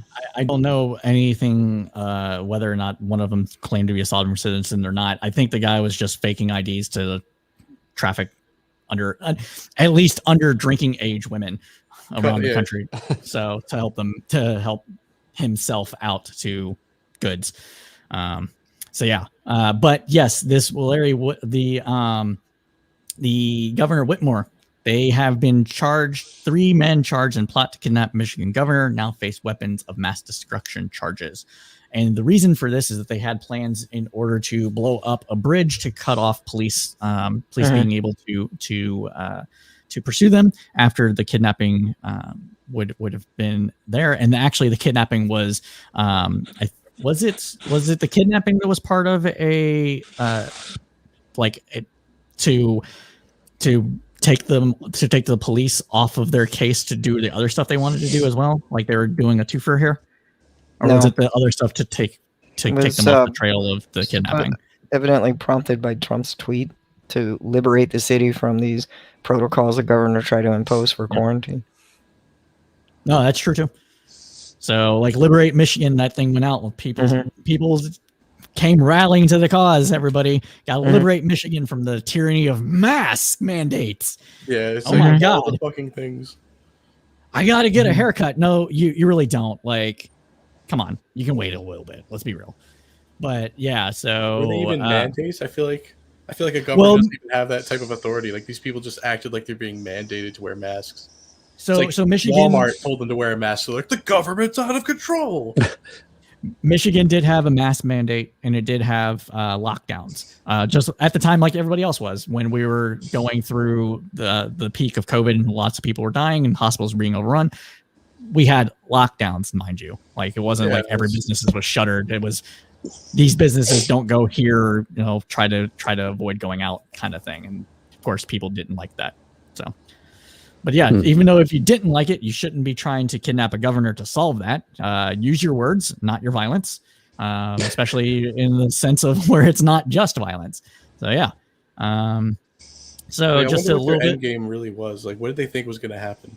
Like, let's say they get the governor, they bring her to some court, some stupid court that they have set up. Like, what do they think is going to happen? They're just going to eventually have their ruling, and then live in their new. No, they're just going to murder her. Yeah, but like, what did they think that was going to happen? Like, they'll just go to jail for it? Like, I don't know. That's what I'm saying. Sovereign citizen people are like when you're this sovereign citizen. Like, there's some sovereign citizen. It's just so weird, like to like really think like, all right, we're going to solve some problems. Like, obviously, I'm just saying like if you were of their mindset, I feel like even then it's like hard to really rationalize what they were doing, unless they just like were like, we'll just go to jail and be heroes or something. Like. I don't know. They're part of a movement that's, officially. Wait, did you say creationist earlier? Like creationist movement, like Young Earth creationist? No, creationist movement is a whole different kind of thing. Oh, okay. Let me. They want. They're like. Well. They're sort of the apotheosis of a Boogaloo boy. Oh, you got another follow. Thanks for the follow, bittersweet. Incredibly Songbird. Bizarre people. Appreciate it. Hey, Songbird. See? I told you my folks are coming in. Fine, upstanding patriots here to defend America. No, not at all. They have nothing to do with no art. No, okay. All right, fine. Psychopathic. Yeah. That's the group that scares the most hardcore extremists. Well, they're the ones who like really believe they're funk. It's they have this bizarre religious ideation. It's so convoluted. And they have these diets that they all have to follow, and it's very much a cult. I was gonna say that's just screams cult. Yeah. Oh yeah. No, it's most of these things are cults. Like you can take it back. We did an episode about that as well, where we talked about militia movements and the Christian Soldiers Covenant or whatever it was. I will have to look that up. Again, we do a lot of this stuff, but go ahead, Art, please. Oh, I mean, just my usual, just sentiment that we should start a cult. It's just that we're kind of disorganized and lazy. I mean, you really have to put in a lot of effort for a good cult. It really takes. Or work. you can just be Jared Leto. You gotta commit. Jared Leto, yeah. How did he? Well, I guess I know how he pulled that off. He doesn't have to try because he's a super celebrity. So yeah, he's like, "Hey, you guys like famous people?" And like a million people are like, "Oh right, my god!" No, that one's pretty easy. But no, I mean, plenty of people have started cults from the ground up. You don't have to be famous. Yeah, that's dedication, man. You got to be. Yeah, really... you just got to put in the the elbow grease. Imagine running a cult but not believing it. Just like the stress of your daily job. Like when you're done for the night, you're just like, "Oh fuck, I just gotta lay down for a little bit." A lot of them are like that. Yeah. Well, I'm fed up with their own people. Yeah, I mean, you look at you look at your bank account, and then you're like, "Oh, okay, all right, I'm back." Now I know. I do. Yeah, now and I just got to remember where you started. Remember where you came from. But yeah. So the episode that we did when we talked about militia movements and cults in general in the United States, Patriot Movement, Christian Patriot Movement, etc., was called 3% Militias and Their Movement. Go ahead and check it out wherever you get your podcast. We're pretty much everywhere at this point. So go ahead and check it out. The podcasts are not on YouTube, but they're everywhere else. And I just want to say that there's a certain element of our society that's kind of primed, like the kind of cult militia adjacent, because the way that our media environment kind of radicalizes people, like people really do live in these alternate worlds. And like, even though we interact and see each other in the street and all that, it's hard to know sometimes like what like people have been marinating in, like what level of crazy, you know what I mean? I got in an argument with a client every day. Yeah, I had a client today who was telling me that she was concerned about selling her house because Biden was going to make a capital gains tax retroactive. And I'm like, well, that's not really how that works. And she's like, no, because the socialists, when they give you notice, like while he was running, they said he was going to do it. So now they're just going to do it and say, but we gave you notice. And I'm like, well, that's not how that works. But also, that's not how that works. So, and also, even like most Democrats wouldn't go along with that. Say nothing of like any Republican. And they're like, well, it doesn't matter. It doesn't matter. The socialists are running the country now. I'm like, socialists. Yeah, I'm like, sure, socialist Joe Biden. Yeah. Okay. Yeah. Right here, lady. Yeah. Gotcha. That Obama gang is back in it. Comrade Joe. Yeah. Comrade, but no, like when Comrade people say stuff like that, like Kamala. how do you respond to someone who just looks you in the eye and says, "Yeah, but it doesn't matter now. The socialists are running the country." I'm like, now there's no laws. There's just no laws. Just no laws. You just no go, way. you got a point, and then just move on with your fucking day. No, like, seriously, that's all I did. I'm like, okay, like well, all right. There's nothing to say. Get you to your house. Sorry. Yeah, like, well, okay. We'll talk remodel options then, I guess. Like, I don't know. You're just too good of a person to exploit that art. What there's nothing to exploit. You can exploit people that are crazy like that. Like they're just in their head. They think that they literally think that Joe Biden is a socialist. Like, how do you even argue with somebody like that? That's excellent. It's amazing. Yeah. Speaking of Joe Biden and socialist agendas, I think it would be remiss if we did not talk about his plans for helping out the America's poor and specifically children with his what was it, child tax? No, not the child tax. Plan for American children. I'm not entirely prepared for it. It's UBI for kids. I love it. It is UBI for kids, Plan for American children. Good. I mean, good. It has a specific name. Yeah, well, give it to them, As I was just dogging Joe for American Families Plan. That's the thing. So, but yeah, so let's talk about it. What are you guys' thoughts about this whole child tax, extending the child tax credit, trying to push for universal pre-K, 2 years of community college for free for everybody, getting Good. parents the ability to get refundable tax credits for childcare, etc. What are your guys' thoughts? All good. It's not bad. All good. Love it. Yeah, love it. All right. I mean, what am I going to say? Like it's not socialist enough. Like it's not socialist. Far from socialism. Maybe that's what I'm saying. It's not socialist. Yeah. Say what? Is this what she was talking about? I mean, with people like that, like any kind of government spending is just automatically socialism, unless it's like for the military or like a space program or something. I don't know. goalposts always seem to move when you get into those. Yeah. I like that. You know, okay, you get a tax break, but a lot of people simply aren't going to benefit from that. So, I think it's a refundable tax credit. So I believe that everybody gets refundable tax credit. So all you have to do is file your taxes, and you'll get that every year. Okay, so that's good. But then why make them wait a year in the first place? I mean, they should just. And the free community college, fantastic. Yeah, I think community college is a more.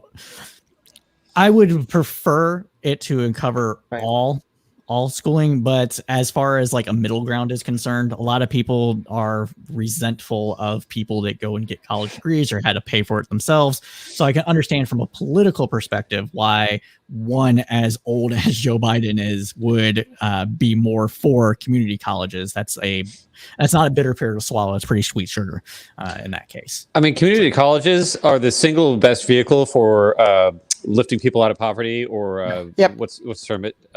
Advancing vocational preparation, the whole thing. But I'm sorry, I'm blanking on the term. Upward mobility. Upward mobility. Upward mobility. And this is going to include trades, like community colleges have trade schools. So a lot of community colleges have trade. They can get automotive and a bunch of other machine mechanics. There's even community colleges that do database administration and stuff like that. So it runs pretty much the gamut at this point. Community colleges basically filled that gap that the private sector had left after apprenticeships pretty much. Now, apprenticeships didn't go for everything, but a lot of stuff that there's a less opportunity for it. So community colleges definitely. That's what they name, because they're going to start to cater toward needs, which means they're going to start providing a lot more education and training for many, many industries. In fact, they may end up providing it for all industries, which would restore the function of the institution of higher education in the first place. The kids need a couple years to transition. They're going to work at the same time. It's perfect. No, I agree. Perfect. They can earn the scholarships on merit. Perfect. Yeah.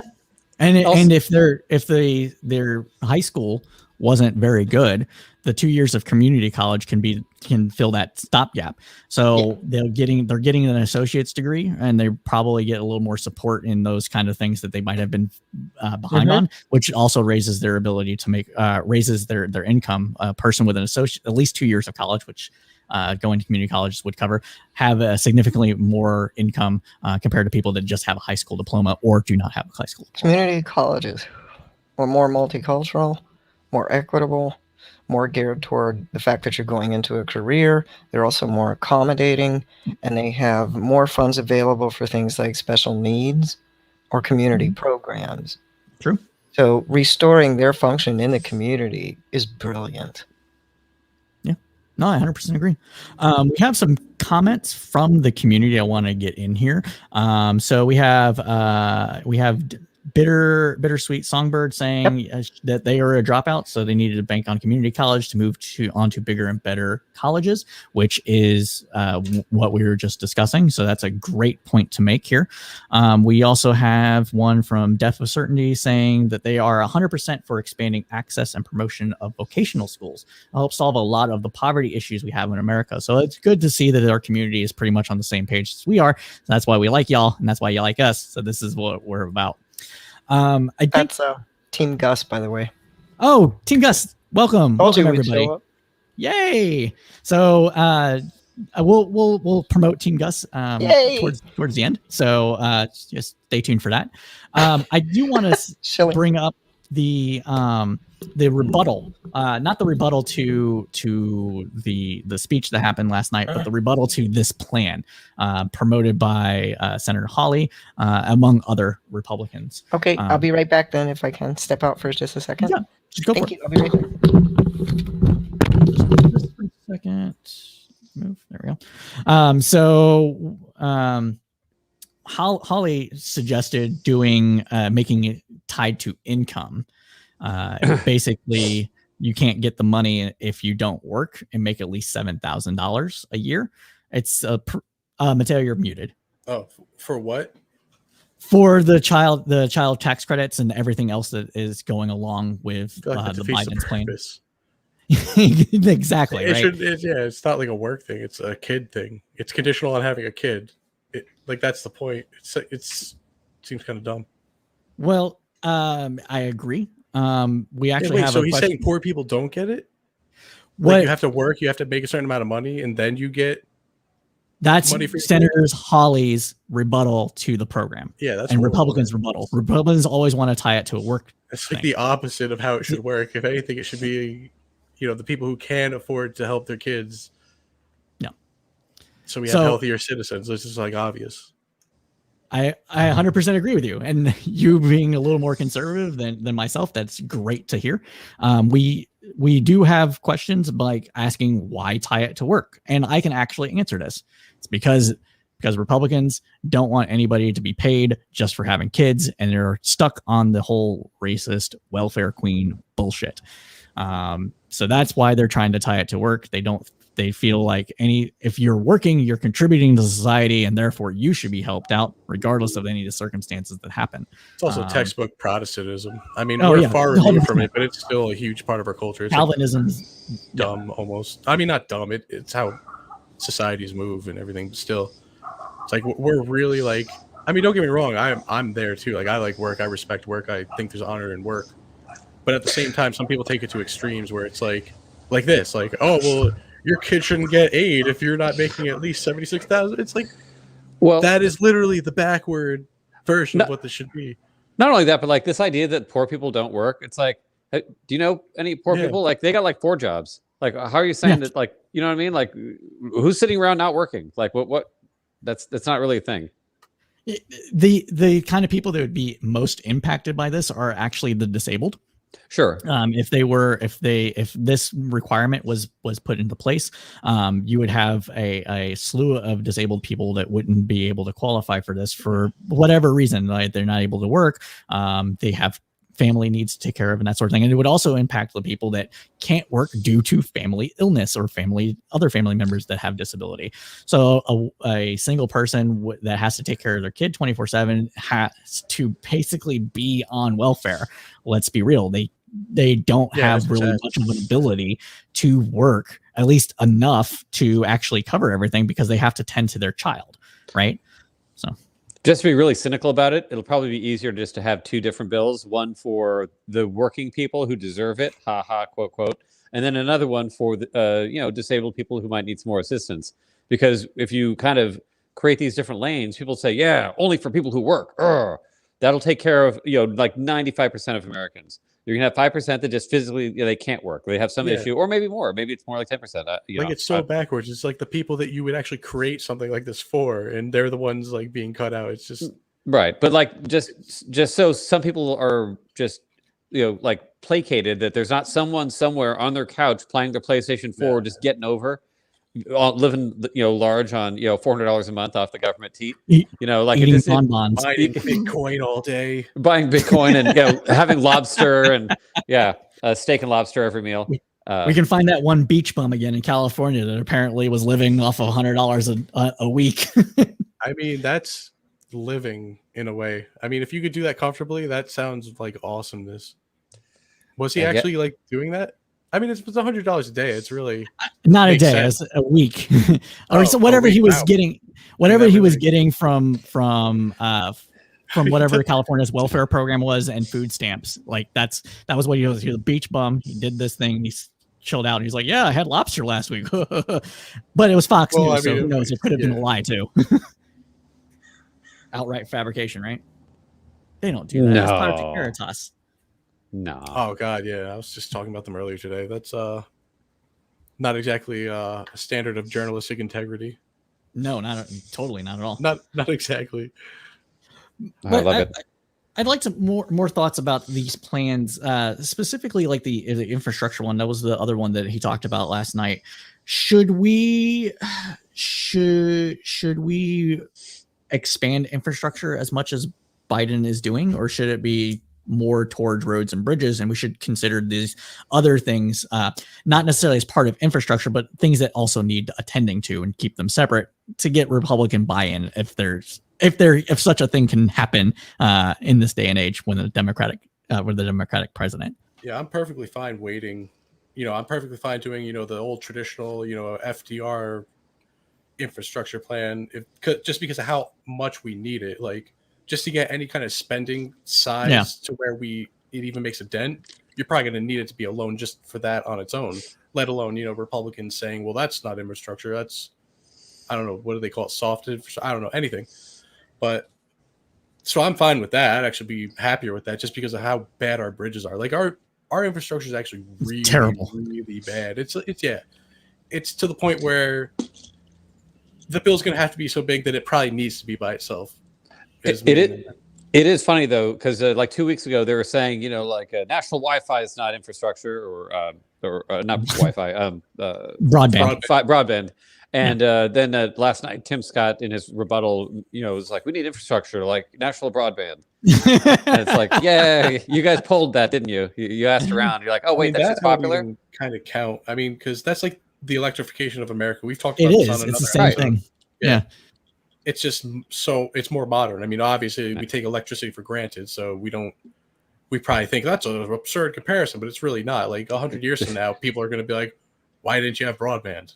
Right. Or they'll think, well, it's new. Like you guys, like for us, like rural electrification and like the, Tennessee Valley Authority and all that, like getting power out to the boonies was like, that was wild back then. Like even getting like New York City, like, lit up was a huge step into the future for, back in the day. So for us, like, we're like, oh, well, Wi-Fi is cool, but, or broadband's cool and all, but like, it's just kind of like a new neat service. But no, screw that. Like we need that everywhere.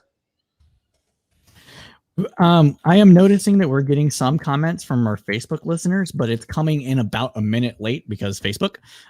So I'm going to loop back around to some of these and let them know that in chat, which will show up before I say this. But yeah, about a minute behind.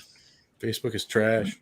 Facebook is garbage. I'm tempted to just disconnect it and say, fuck it. But we have a comment from Jod Renfern saying no one needs it being the family plan, then the disabled as well, unless they have a rich uncle or something. There aren't a lot of opportunities out there, and the other expenses associated with many disabilities, including housing alterations, medical care, health and social care, etc. This would be a great opportunity for them, and most can work. I'm not sure if they mean most can work. I think most of these things can work for them is what they meant. Not necessarily most of these people will be able to work for that. So yes, that is a very good point. Republicans are just digging their grave by pushing back on some of these things. Like I get the whole spending thing, but it's just not going to work after Trump. You have to at least give it another cycle, and then people might forget how hypocritical it is. Yeah, and a lot of this stuff is just popular. Like people just kind of want it. Yeah, it's not like, and these aren't like completely innovative things. This is something Germany's had forever. Yeah, like giving money for kids and everything. It's nothing. It's for sure. Baby boxes, and they're like legit baby boxes. Your firstborn child, you get like a crib and diapers and like a bunch of stuff that you can use for your other kids. And then when you have your second child or third child, you get a baby box, but it's not as grand because you still have your crib from the first one or whatever. So yeah, but it creates a healthier, happier public, and it probably costs society less overall. It's like preventative medicine kind of. If we just push that, it would just cut down on medical costs. It's just getting out ahead of something before it happens. Same thing with like healthcare is a good example of that too. Japan learned a long time ago, they did it for their military, and they're like, well, that made the military really healthy and they're in great shape. It's like, why don't we do it for everyone? Yep. And it just pays off more. It's more than people think it does. It's not like these people are just like leeching money from the system with their illnesses. It's actually, you're just a healthier society. Yep. Who memed while I was away? I missed it. Art, you muted. Ironically, I was saying, she's back. But we were just discussing Biden's infrastructure and family care plans that were revealed last night and brought to the floor, and how Republicans were saying that we can't do as much. One of the things I think is interesting is that how progressive this makes Biden seem compared to Biden of like 1980s. And I think that's something that we could actually cap off this evening with. We could talk about that a little bit. What about Hill? Say again? What about Hill? What about Hill? Hillary? Are we leaving him off? Oh, crazy sorry. sheriff and Crazy Navalny. sheriffs are always fun. Let me pull up the Whatever articles happened to really quick. what was that dude? Joe Arpaio? This guy, Arpaio? He, was always Georgia big sheriff headlines. accused offered. Are you talking about the ordered his employees to use excessive force against detainees? Federal indictments. yes, and then Navalny. Yeah. And then Navalny. Oh, Navalny. Yeah, we could cover some international news. Let's do it. We need to do that more often, honestly. Oh, that's what you sent me on the list, so I went and did my homework, but I can skip it. I was just ready for this. We I had somebody else put together the list for me this week because I have been really slammed with work. I recently got a new job and have to learn a ton of different things. I have never used Power BI before, so that's what I'm learning, and I'm being expected to learn it fairly quickly. So I've been spending a lot of time on that. Quit and become a Twitch streamer. I can't. It doesn't pay nearly as much money. At least for me, if we made you famous and promoted if I blew up like Vosh, or we Destiny, could do that. Maybe it would pay me the same amount of money. We could maybe. I don't know how much they get. If they're making $100,000 a month or something like that, okay, yes. No, they don't. What's your favorite video game? Come on. Oh, that's your cutoff. I have to make $100,000 a month. No, it's not the cutoff. I'm being very, very tongue in cheek with how much money that I would need. Yeah, because they all do actually. Once you get on Twitch, it's just part of the sign-on bonus. Yeah, right. But anyway. let's go ahead and cover the excessive force case, and then my favorite. We've been streaming for just under an hour and 40 minutes, so I think we should actually cap it off with maybe some more Biden talk. So for anybody that may not be aware, there is a Georgia sheriff in suburban Atlanta County has been indicted on federal civil rights charges for allegedly ordering his employees to use excessive force against 4 pretrial detainees, according to a release from the U.S. Attorney's Office for the Northern District of Georgia. The indictment, unsealed Monday, alleges that Sheriff Victor Hill ordered staff at Clayton County Jail to strap pretrial detainees into a restraint chair for a period exceeding that justified by a legitimate, non-punitive government purpose in 4 separate incidences in 2020, according to the release. Essentially, this guy was ordering his staff to physically restrain people excessively and cause physical pain, resulted in bodily injury due to the restraints. And while the vast majority of law enforcement officers perform their duties bravely, professionally, and with honor, those few who abuse their power must be held accountable, said Acting U.S. Attorney Kurt R. Eckshire. Erschicken. And that's not Kurt. Erschicken. Okay, whatever. In a Tuesday news release, I was not hooked on Linux. Our constitution prohibits law enforcement officers from using unreasonable force. So, it seems like the Justice Department under Merrick Garland is opening up the civil rights violations. Let's talk about it. Yeah, going after extremists of civil rights. But this guy didn't just do this. He was acquitted on more than 24 different charges of misconduct using excessive force. He accidentally shot his coworker at work. All right. And then finally he was, what else did he do?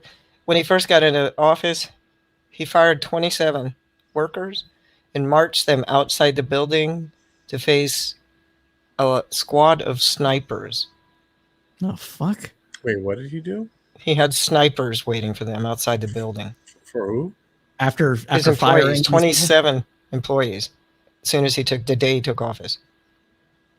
Jesus Christ, this is some JoJo pyro shit. So that was overturned and they were allowed to go back to work, but why the hell would they want to? So I think those workers stayed, and they said that they would stay until they saw this man brought to justice. That evidently is what happened. Good. Well, I mean, I don't know if it's good. It's good that he's being finally charged, but Jesus Christ. And this is like that kind of like power tripping kind of shit you see a lot in people to get authority, and especially in not especially in, but policing and other other things where physical violence is necessary for the job. It kind of tracks these fuckers, and you have to do everything you can to put them out. Yeah. When the FBI said extremists and like KKK people infiltrated, he was sort of part of that whole thing. Oh, was he? Yeah. Maybe I'm looking at the wrong picture of this guy. Probably. No, that was so Merrick Garland evidently is literally drained in the swamp. Good. Jesus. And they better do it all quick, and they better get them all, because it's going to be like Benghazi. If you don't get them all, they'll just... Yeah. So... Wow. Is this something... Benghazi throwback? Flashback. Wow. Okay. Is this something we should have to rely on the federal government to do? Like, shouldn't states be doing this themselves? But they won't. Yeah, they won't. They won't. But is there anything? The whole idea federalism? The whole idea of states' rights is so they don't have to follow the law. True. They're sovereign states. Sovereign states able to abuse their citizens. Well, we need rights. Rights to do what? Well, rights to not do certain things. That's all. We'll wave your flag so we can keep lynching. That's exactly what they want. Oof. Well, I got dark. I'm not going to change that word. I lost a branch of my family to these same people. Whole branch. No, you're not wrong. You're not wrong at all. No, I'm not wrong. You want the photographs? So I'm not going to change that language. That's exactly what it is. What was the question before? Yeah, what was the question? So what can the we have to rely on federal government to do this because state governments aren't doing it. So like we already said, should we rely on it? Yes, because we know the states aren't going to. I mean, but put the 14th Amendment to good use. True. But is there anything that we can do to make it to where having a particular president in office doesn't diminish the ability for the Justice Department to make these cases? Is there something that is there a potential that we could change? Is there something that we could change? Maybe not necessarily take it away, the authority away from the president, although I've made this suggestion before.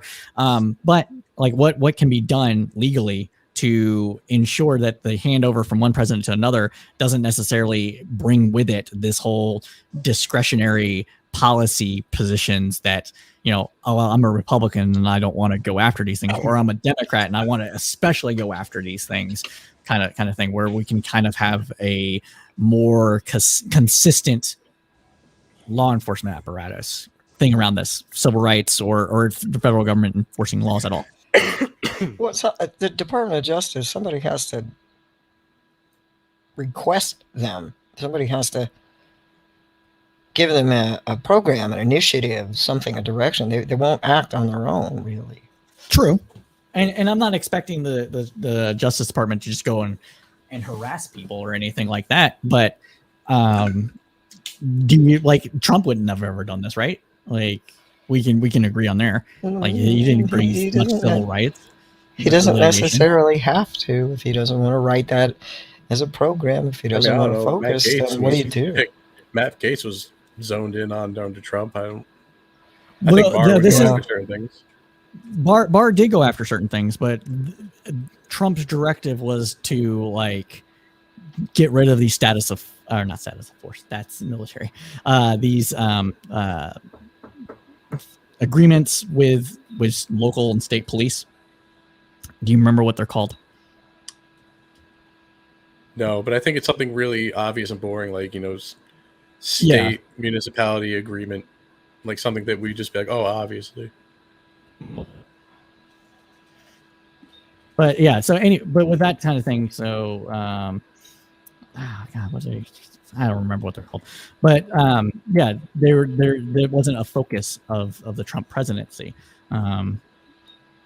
When I'm personally think that should be like civil rights violations is something that the federal government should enforce upon the states, and the president can basically say no, don't. I don't know if that's necessarily good or not. I mean, the courts you could sue, right? You can sue, but that's a long, arduous process, and you need the investigations and the money for that. Yeah. The the benefits of having the Justice Department look into this is the resources, and also enforcing constitutional law upon the states to make sure that they're following and making sure they're giving the rights of their citizens or residents are there. I just don't know if there's really a good way to like untie it from the president. Like I feel like that's one of those areas of the government where the president should kind of be that consequential.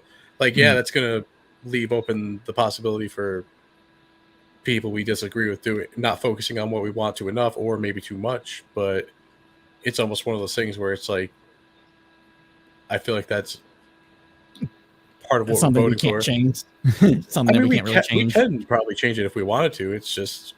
But you think it would be detrimental? This is just my personal opinion on it. I just think the president should have that much authority at least.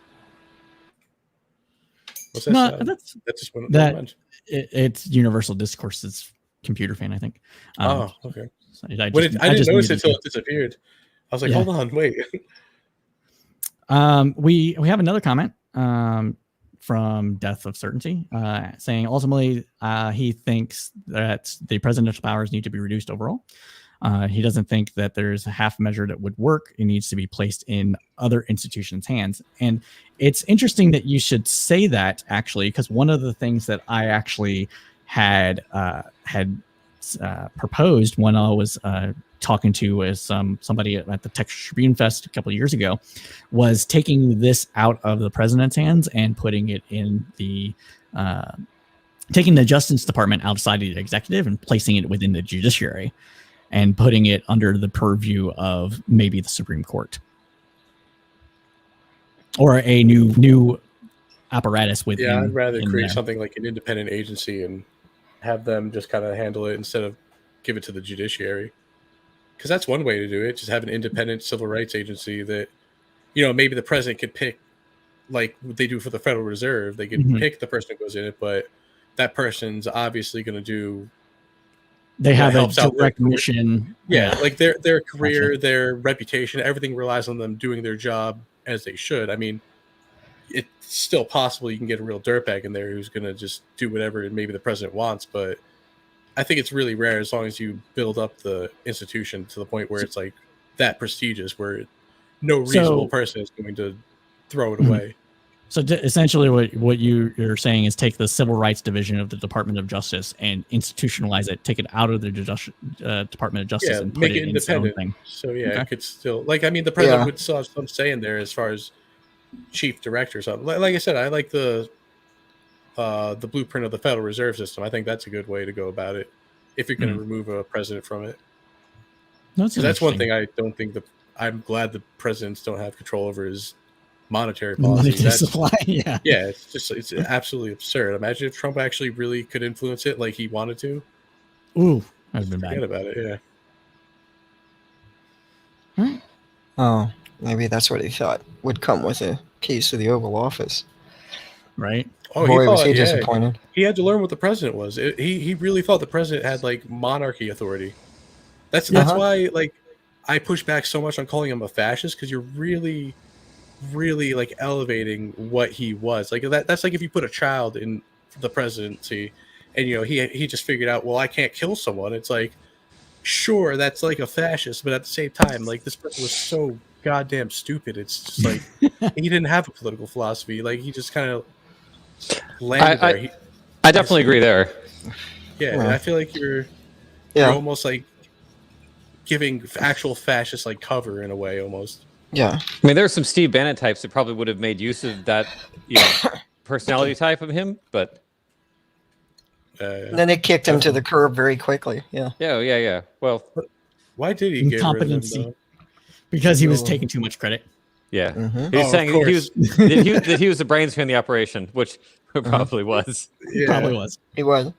Well, that explains everything. Of course, it's something dumb like that, though. It's not like, anything that could be construed as legitimate. It's just like Trump was losing the spotlight. Steve Miller successfully prostrated him. Steve Miller? Yeah. And Steve Miller was able to avoid that despite the fact he was running the immigration system. With the receding, advancing, and then receding hairline. Yes.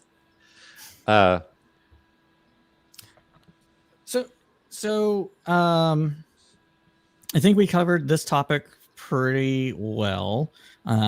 This particular topic that happened in the news. We have what's going on in Russia. Universal Discourse. Do you want to talk a little bit about that? A little bit about that. We were watching that. I'm involved in human rights practice or UN in Russia, and so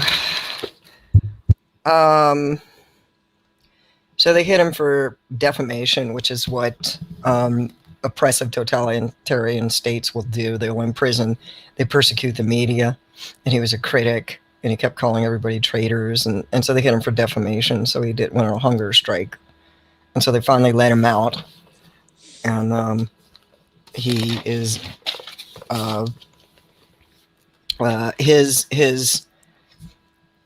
his arrest had a lot to do with Putin's continuation in office. Navalny was a chief critic, influential critic of the state, and so he, political prisoner.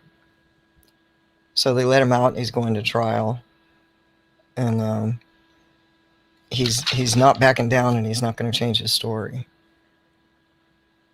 So he's fighting these charges of defamation of character or defamation of state. It's basically seditionist speech. A lot of nations, Middle Eastern nations especially, have this on their books. They don't have freedom of speech. So they have sedition laws, and anything you say that the state doesn't like, that's it. You're in prison for treason, effectively. Yeah, and they can execute you. Putin really looks at that like he justifies it. And I don't want to act like I'm in his head, but that's the type of guy who would probably just justify. Is like, you're attacking the state. Like, how can I not have the right to kill you? Like, you should be killed by me. Like, I could just almost like, I mean, I'm imagining it, but I wouldn't be surprised if I'm right. He likes to make a scapegoat. Yeah, I mean, he clearly goes after people who are just like, you're a spy and you just move to Europe or something. He'll straight up try to kill you. Even like, either he actually believes like some sort of principle behind that, or he just understands how powerful it is to let everyone know. It's like, hey, I'm going to try to kill you if you do this. So he was head of the KGB. It's a KGB tactic. Yeah, if you're very much a threat, they kill you. Yeah, like everything's so existential If you were a threat from the inside, they kill you in a public way. And if you're just a scapegoat, you might survive the gulag. I mean, it's all a exercise of maintaining power and prestige. Pretty much every autocrat that we have in the world right now, from the major countries and even some secondary countries, are all looking to do empire again, right? Mm-hmm. So China's looking to do empire, Turkey's looking to do empire, Russia's looking to do empire. Mm-hmm. We had people get elected to different positions within the democratic world that are also looking towards empire or the glory days. And so when you have that as your number one priority, you're going to do things that are immoral to make those things happen. And that's sometimes how power works. The part of the reason why Russia is doing the whole vaccine giveaway thing is to increase its power, soft power of countries, and get leverage as well. Same thing with China. So I think this goes part and parcel with that kind of mentality of real politic, but from a very much anti, not Westphalia, but maybe an anti-democratic West perspective.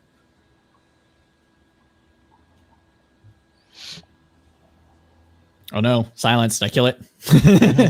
I'm sorry. Russia has a tendency to kill the vibe. It's very good at that. True. Mm-hmm.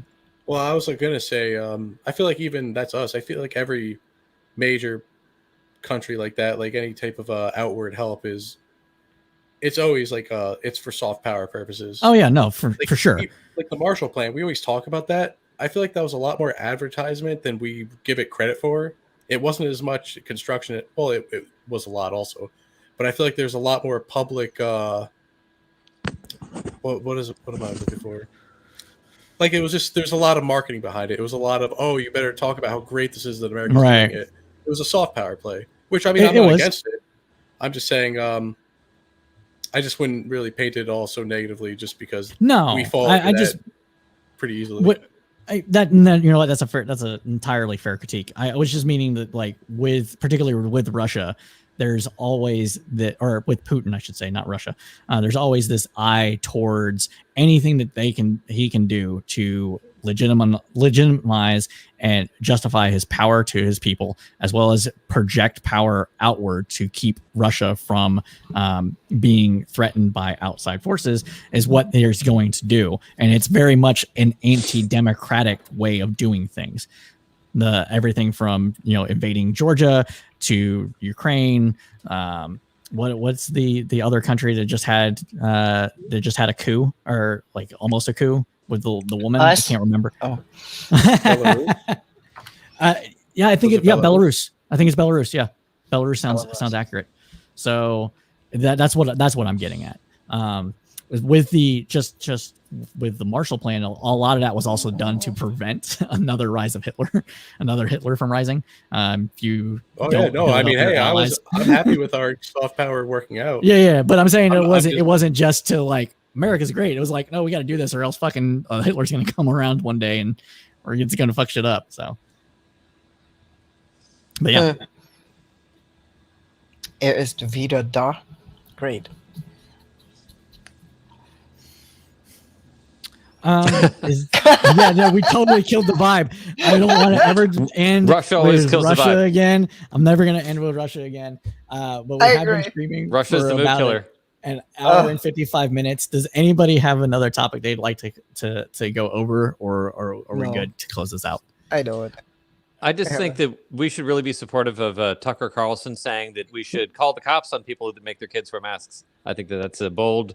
That's really the heart of conservatism, is calling the cops on people for raising their own kids in the manner they see fit. Freedom is very not conservative. I don't even know what to say anymore. I mean, culturally, you're not exactly wrong. It's all about enforcing cultural cohesion and things that they want. So this is who Fox is stuck with after they got rid of all the people for sexual harassment. Just like, well, I mean, isn't Tucker kind of, wasn't he kind of involved in that? Who knows? I'm just wouldn't surprise me. She was mentally ill, and he felt sorry for her. That's his story. He's sticking to it. Oh God! Yep. That's what he's starting again. He just. What are you saying? I just said nothing that ever stuck. I think that. Some of those guys just couldn't cover the tracks as well. How many tens of millions of dollars was Bill O'Reilly's settlement? Ooh, 10. Yeah, it was 50, I think. Or was it secret? I feel like they were estimating it was around 50. I'm just saying nobody pays out that kind of money unless they got you like dead to rights on camera, like stone cold rape. 32.